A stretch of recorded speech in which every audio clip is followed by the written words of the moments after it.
Welcome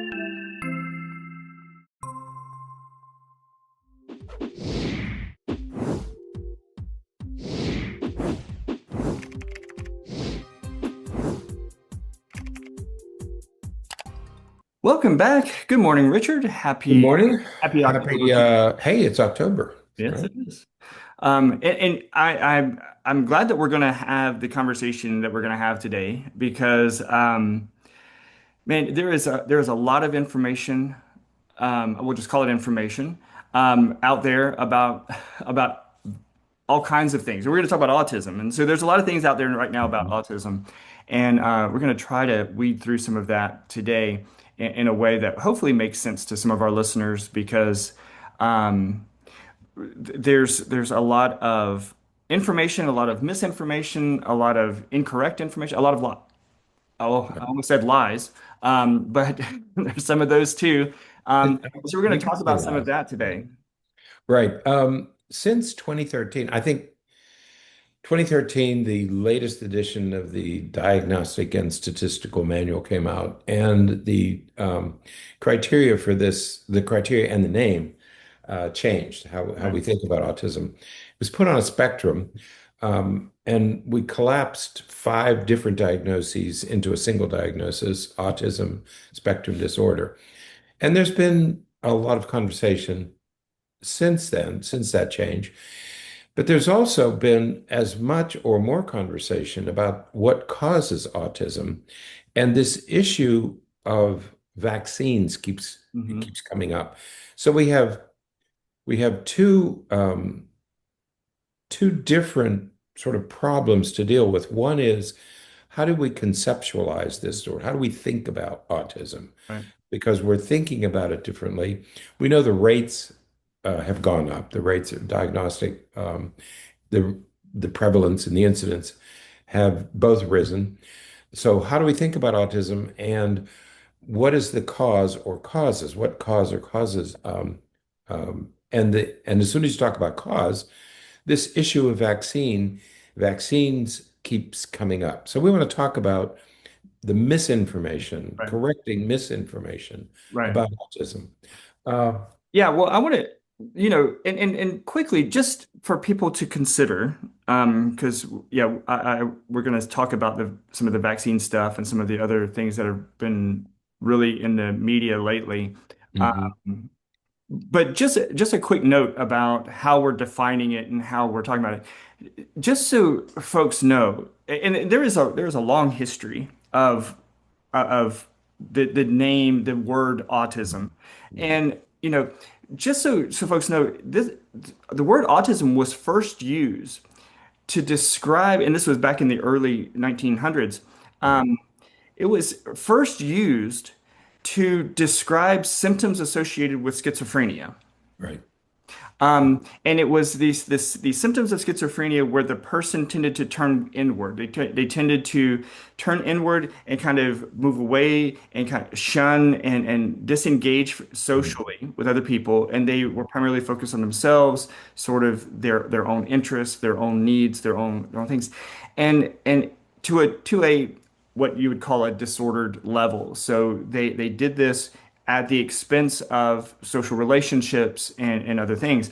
And then over a little bit of time, people started saying, hey, that's what a lot of these kids have. Now, symptoms associated with autism had been described for hundreds of years, Right. Hmm. but they didn't really have a name for it. They just kind of described it. And that's usually how things went back then.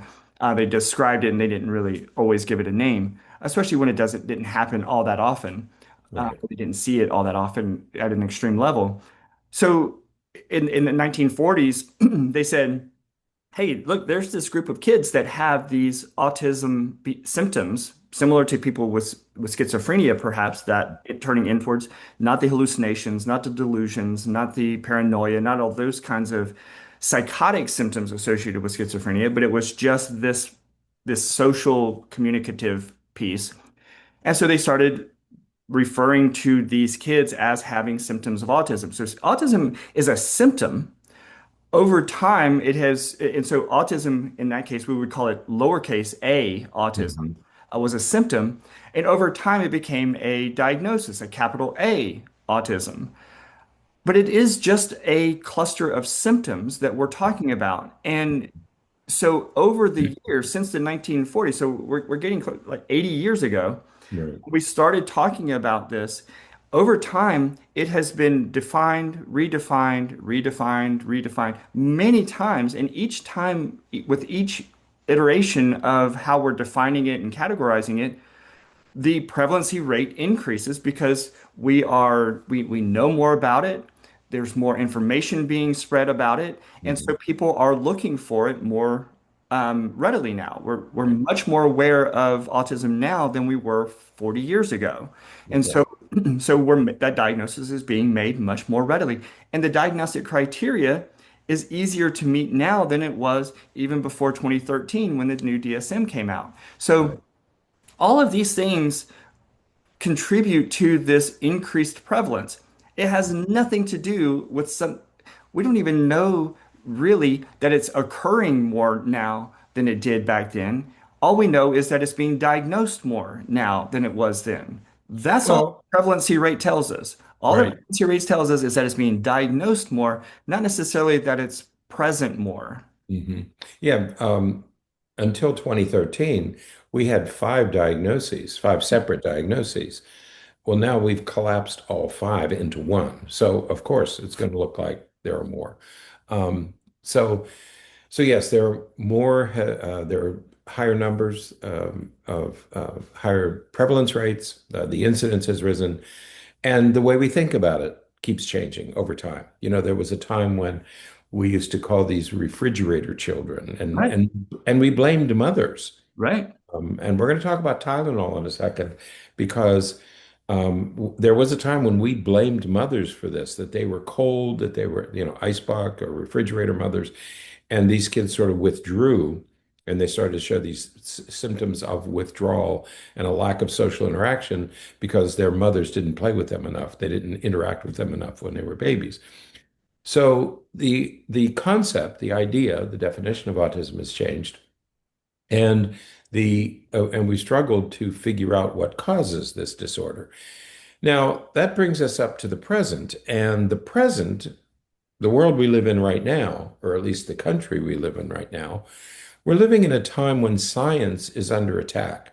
And it's under attack from the very people who, at some point after they're elected or when they're elected, take an oath to the Constitution Right. that they will ensure that citizens are safe and are getting the highest quality services possible. Mhm. That's why we elect officials to manage our affairs for us. And the assumption is that they will ensure that we're safe and that we're getting the best services that our country has to offer. To do that, we have to rely on accurate information. If you're going to get the best care, if you're going to get the best, most accurate information, we have to rely on those who have the most accurate and the most correct information. Mhm. And when it comes to diseases, when it comes to inventions, we have to rely on science. Right. That's what provides this information. This accurate information is provided by science. Now, so what is science?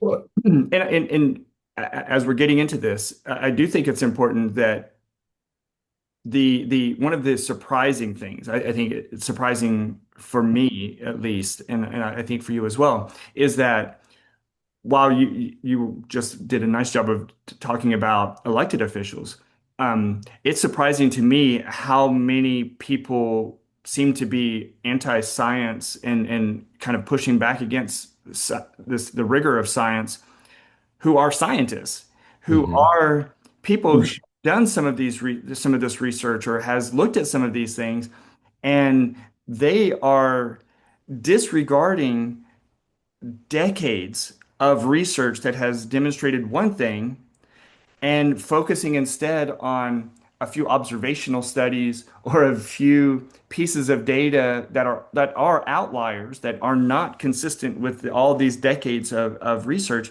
They're focusing on these other two things and putting all of the weight on those few observations. Right.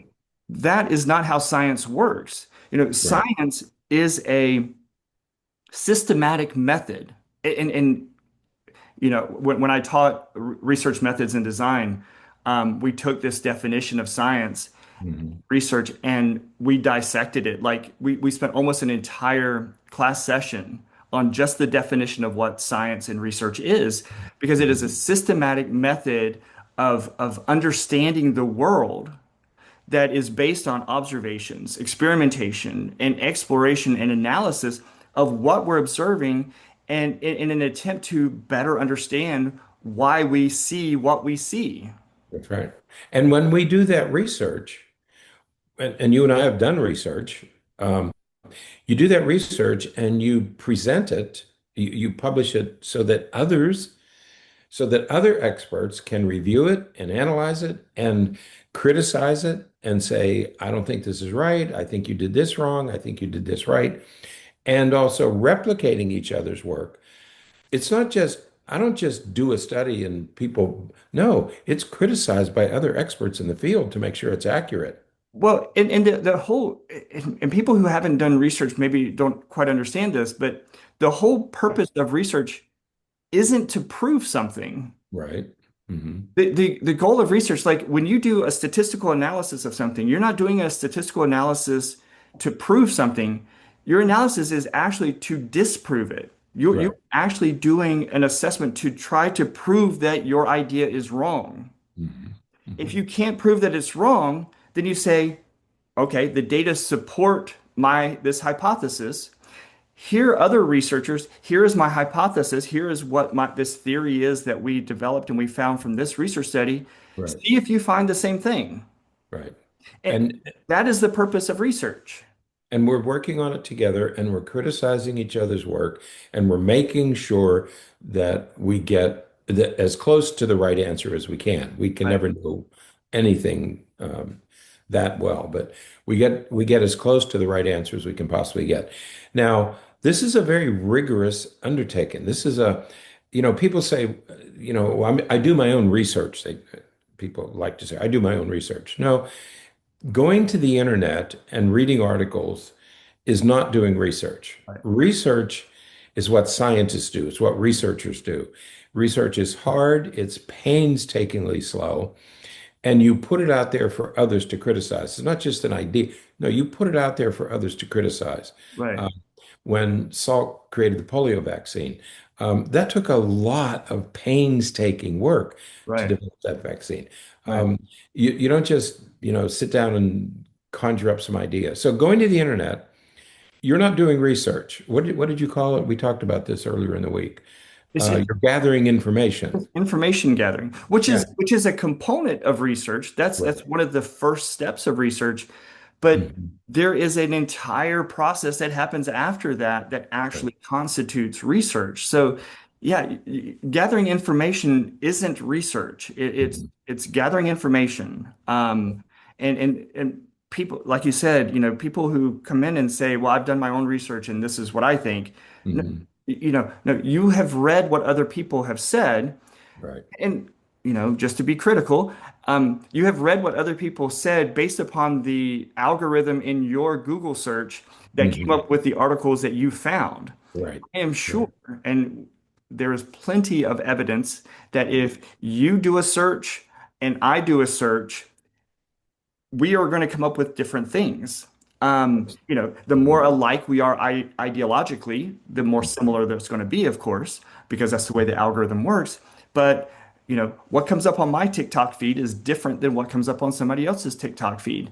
The same thing with Google. What comes up on my search list is going to be different than somebody else's. And Right. if we base everything that we believe on what comes up on our Google search, we're going to be misguided. You have to do if you really want to know and you're going to do the research, you have to conduct studies. You have to take those next steps. Right. And autism, because it's a complex issue, is So a good example of a topic that's easy to get misinformation. And we believe the worst misinformation is the narrative driven by Kennedy, Secretary of Health and Human Services, that vaccines are somehow related to autism. Right. This association was based on a 1998 study of 12 children, and they picked out eight from Hmm. the 12. So we're talking about eight kids, okay? Eight patients who developed symptoms of autism about the same time that they were vaccinated. Hmm. And it was later learned that he lied about the medical histories of some of the eight. Right. So we don't, so you have eight patients and he lied about some of them. So we're talking about a handful, maybe four or five, I don't know how many, just a handful of patients who developed these symptoms about the time that they were vaccinated, not when they were vaccinated, not because of the vaccination, but at about the same time. And just to define it a little bit more, the researcher wasn't even a developmental specialist, a developmental researcher. He was a gastroenterologist. Right. Hmm. And after it was discovered that he lied about some of this stuff, the Right. article was removed from the journal from which it Right. was published, and he lost his medical license. That's right. That's right. He He's is no, not allowed to practice medicine anymore. right. Yeah, because he lied, because he misread. So here's a study. I mean, this whole thing about vaccines started in with this single study of a handful of kids. He lost his license. The paper was retracted. The scientific community said, this is unreliable. This is not real data. We can't rely on this information. And they withdrew it. Now, so that's on one side, that this was misinformation. Since then, in 2004, the National Academy of Medicine reviewed 200 studies. And in 2011, they reviewed another 1,000 studies on vaccines, on autism, that included 1.8 million patients. And their conclusion was there is no connection. Right. Think about the numbers. Eight patients versus 1.8 million patients. One study versus 1,000 studies. Yeah. The evidence is overwhelming that there's no connection. And yet, this misinformation continues, and people are now afraid to have their children vaccinated. Yeah. I don't know how to, I don't know where to put that, whether it's criminal behavior or unethical behavior or moral turpitude. I don't know where to put that. But when you think of one study with eight patients versus 1,000 studies with almost 2 million patients, which one are you going to believe? Right. I Yeah. mean, It, so, it is problematic. And we could do the same thing because the more recent thing is, of course, Tylenol. It came out within the last couple of weeks that Tylenol use during pregnancy is associated with the development of autism. There have been beautiful studies, and recognize that other countries they kind of do things a little bit different than us. Their research, of course, is the same. The process of doing research is the same, but they do some things different than us. And so there are other countries who track every child that is born in the country, right? They like, well, I won't say every child, most of the kids born in their country. They track them from birth, and even during pregnancy, they follow what the mother was doing, and they follow how the children were born and how they develop over time. And they look at this relationship. They've looked at it very specifically, and they had millions of kids, well over a million kids in this study. And they looked at this relationship between Tylenol and the development of autism. And initially, it looked as though there was like maybe a 1% increased risk of a child developing autism if Tylenol was used during pregnancy. But then they went in and looked at it a little bit closer, and they compared like twin studies and they compared sibling studies. So you have one child that was born to this mother and then another child that was born to this mother, and you can kind of compare different other variables, what they call confounding variables. They compare those things, and all of that completely went away. Even that 1% increased risk, even that went away.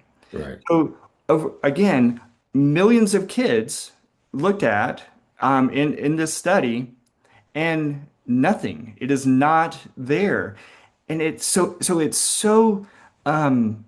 I think just discouraging that Hmm. the information is put out there in such a way that gives people this belief and this hope and this false sense of understanding something Hmm. that we don't understand. And scientists are very open in saying we don't know what causes it. Again, the purpose of research is to disprove your research. So we know what doesn't cause it. We know that Right. vaccines don't cause it. We know that Mhm. Tylenol use during pregnancy doesn't cause it, but we don't know what does cause it. We're still trying to figure some of those things out. And to be honest, we're probably never going to figure it out. There's dozens, if not more, reasons or factors that could contribute to the development of autism. So we Right. may never pin it down to exactly what it was that caused that child to develop autism, but we're still looking. Researchers are still digging away at it. We don't have those answers. And just because we say that we're going to have an answer by the end of the year or something, doesn't Mhm. mean it's going to happen. That's right. Autism is like so many disorders, however you want to conceptualize it. It's very, very complex, and we may never. I mean, look at cancer. We don't talk about cancer. We talk about the cancers because there are so many different ones, and they have multiple causes. And autism, as you said earlier, is not a diagnosis with a single cause. It's not caused by vaccines. It's not caused just by toxins or just by vaccines. There is no single cause. There have been millions of patients over dozens of years in most all developed countries have been doing this research for years and years and years and years. Autism is a spectrum of neurodevelopmental differences. It's not even it's not a disease. It's not a Right. diagnosis. It's not a disorder. It's just a way of explaining a cluster of symptoms. It's a word we use for a cluster of symptoms that vary across individuals and that have a genetic component, a biological component, and an environmental component. Um, one of the studies, we do twin studies, okay? I Now, was just going to say, if there's a single cause, then if you have identical twins, they should look exactly the same. yeah. Their autism should look and it doesn't. I've seen twins. I have seen in my office twins where one child has autism and the other doesn't. And some other took Tylenol. They were exposed to the same things during the pregnancy. They were exposed to the same thing during after delivery. They were exposed to the same. They got their shots, their immunization at the same time from the same Right, batch of vaccines. They received all the same stuff. right. One has it and the other doesn't. So, just that should raise the question, how can you be so confident to say that this Right. is what causes autism when it clearly does, there clearly isn't this consistency. Right. And it's so that you have twins who have exactly the same exposure, exactly the same genes. One has it, one doesn't. In other families, you have three children born years apart, and all three have it. Right. We don't know. I mean, it's a complicated disorder. Also, but we know that there's something about the brains of children with autism, people with autism. Their brains work differently. Right. Well, we're doing neuroimaging studies, and researchers have been able to identify four subtypes based on the brain regions, based on how their different brain regions function. So they've been able to identify four subtypes. Once again, there are it's not a single issue. There are multiple factors. Right. And when Kennedy was talking about autism, when he was testifying, he referred to it as a tragedy. This is a disease. It's a tragedy. It's not a disease.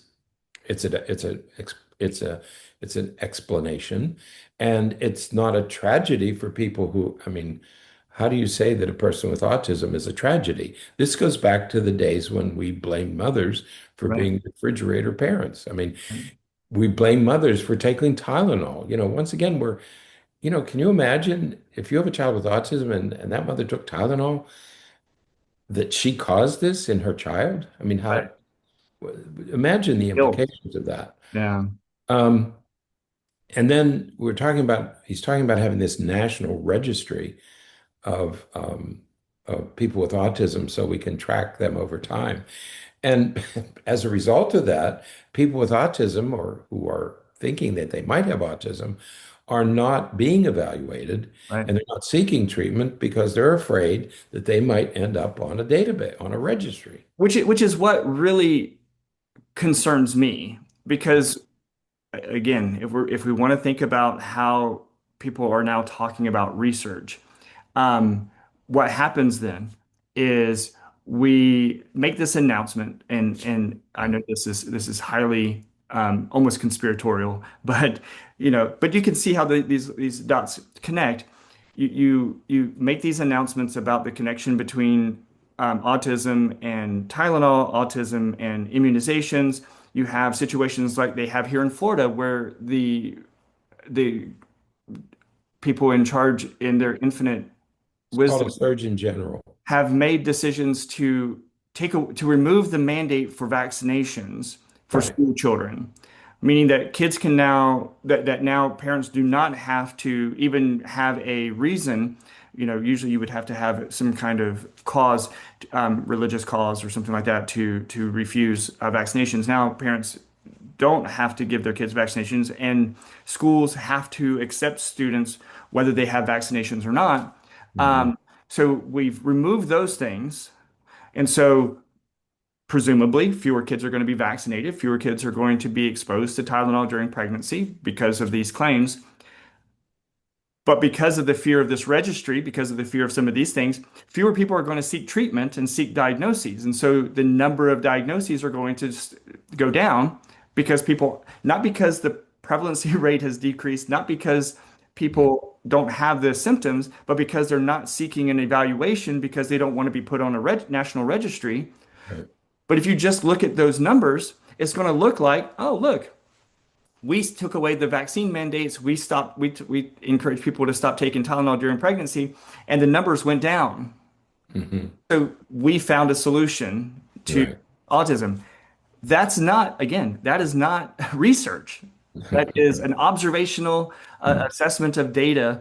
Again, just collecting information, not doing research. Mhm. That is just looking at some information and drawing conclusions based upon what you're reading. Right. Because that is not the case. Mhm. Mhm. If you scare everybody to death that giving your kids vaccinations or taking Tylenol during pregnancy is going to cause autism, and then you say, oh, and if you diagnose somebody with autism, we're going to put you on this national registry, and so people stop seeking an evaluation because of that. Mhm. Just because the numbers go down doesn't mean that those two things are the same, that they're related. Right. Yes. I could, It just I makes could, my head it explode. makes my head want to burst. Now, while Kennedy preaches and lectures and is talking about he's encouraging misinformation Right. because he has to know that the science is not on his side. I mean, there's no way that he has to know that the science is Yes. saying something very different. So while he's preaching, research funds for autism, for autism research have been cut. Right. So now we're devoting fewer resources Hmm. to really to really do the research on autism. So he's talking about, on the one hand, misinformation that vaccines are somehow implicated, and creating a host of unintended consequences. I think they're unintended. I hope they're unintended consequences, because if you stop vaccinating children, these diseases are going to recur, they're going to come back, and these diseases are not pleasant. They are of some consequence. It is life and death. So he's preaching, proselytizing misinformation at the same time that we're cutting funds to do the research that we desperately need to answer these very questions. Right. So So, that's a conundrum. so folks, I guess the bottom line of what we're trying to convey is that is just to be mindful of what it is that you're reading and be be suspicious. Hmm. Again, that's the nature of research. The nature of research is to be suspicious.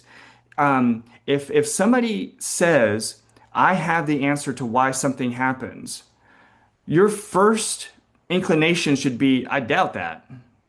You know, as a researcher, when we worked at the university and we did research, whenever somebody came back and said, well, we know what causes ADHD, we know this and we know that, the first response is, really?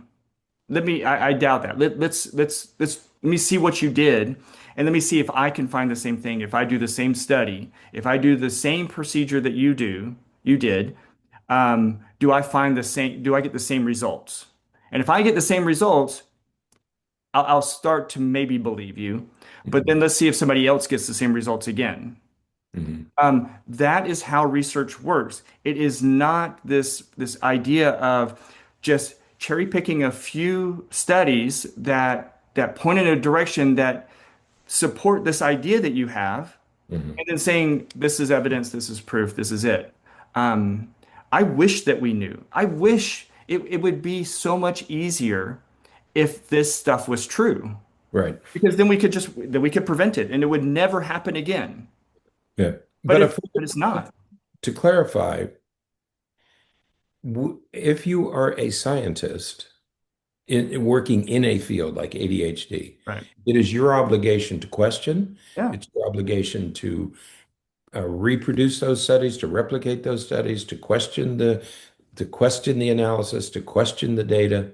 If you're a scientist, if you're Mhm. not a scientist, be careful about making decisions.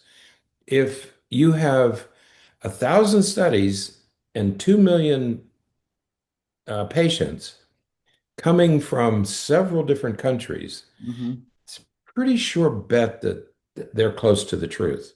Right.